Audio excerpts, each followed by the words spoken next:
Do I look confident? Yeah. Yes. Oh, thanks guys. Didn't expect that.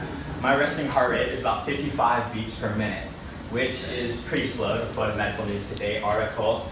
A person's resting heart rate usually ranges from 60 to 100 beats per minute. Going under 60 is not necessarily dangerous, but to go above 100 beats per minute may require medical attention. Now, direct your attention to the screen as we see how close I am to needing this medical attention. As we zoom in, zoom out, zoom in, let's see if we can get it to lock in. 56. All right, let's give it a second. Oh, there it is. 164 beats per minute. So, can somebody have 911 dialed, so just in case? Yes, I'm nervous. My heart is pounding, and if I stand still, my right leg starts to quake. Where hopefully y'all perceive someone who's relaxed and excited to be here and confident, I feel nervous. And both are 100% true.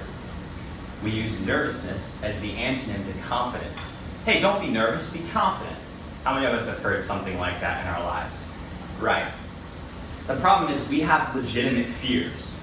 63% of college students say they have dealt with some sort of overwhelming anxiety in the last year. And 63% of college students say they deal with public speaking fear. That is an interesting correlation, but I digress. So, we have legitimate fears, but I can stand up here and be confident at the same time.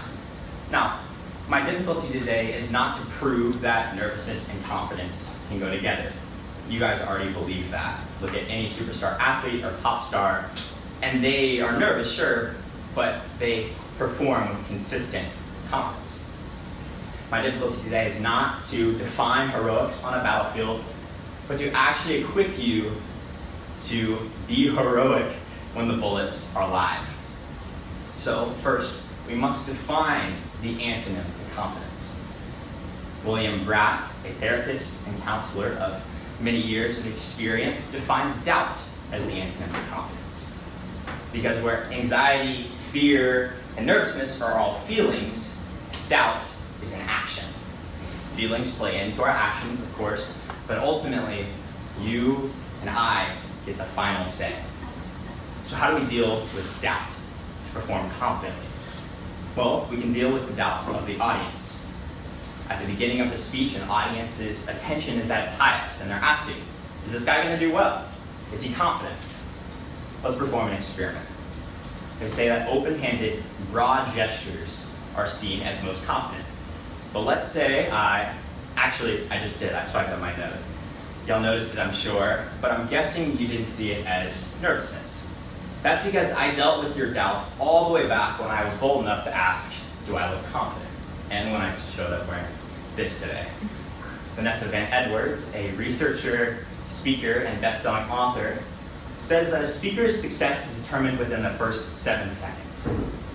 There's too many tips to give you, and I don't have time for all of them, but if you pay special close attention to your introduction and looking confident to an audience, it'll set you up for success within the rest of your speech. And trust me, I have your guys' attention, and it's really fun. It's a lot more fun presenting to a group where I have their attention. But more importantly, is dealing with doubt in yourself. We've been set up for success. We're rolling into speech 4. We've been here. We're excited. We have the tools that we need, but ultimately here, the stakes are kind of low. The worst that can happen is a bad grade. But what happens when your reputation's on the line, or a cause you greatly care about is on the line, and you're really nervous? How do you perform confidently? Be warned, it gets a little deep here. If your value is determined by what other people think about you and what you think of yourself, there will always be a worst case scenario, a most embarrassing moment where you will fail and you will not be okay. If your value is determined by your performance, you will not be okay. Now, trust me when I say that your value rests far above what other people think about you and even what you think about yourself. If you don't believe me, there might be more coming in speech 4. But if you can know that no matter what, you are going to be okay, you will become the most confident person in any room. Because you're just focusing on doing a task excellently. You're not thinking about what other people think about you. So, when you're up here and you're nervous, take a deep breath. Say, I'm going to be okay. And when you're over here and your slides aren't working and professor's using you as an anecdote for the class, take a deep breath. Say, I'm going to be okay. You may feel terrified, but you look terrific. And more importantly, you are terrific. Thank you.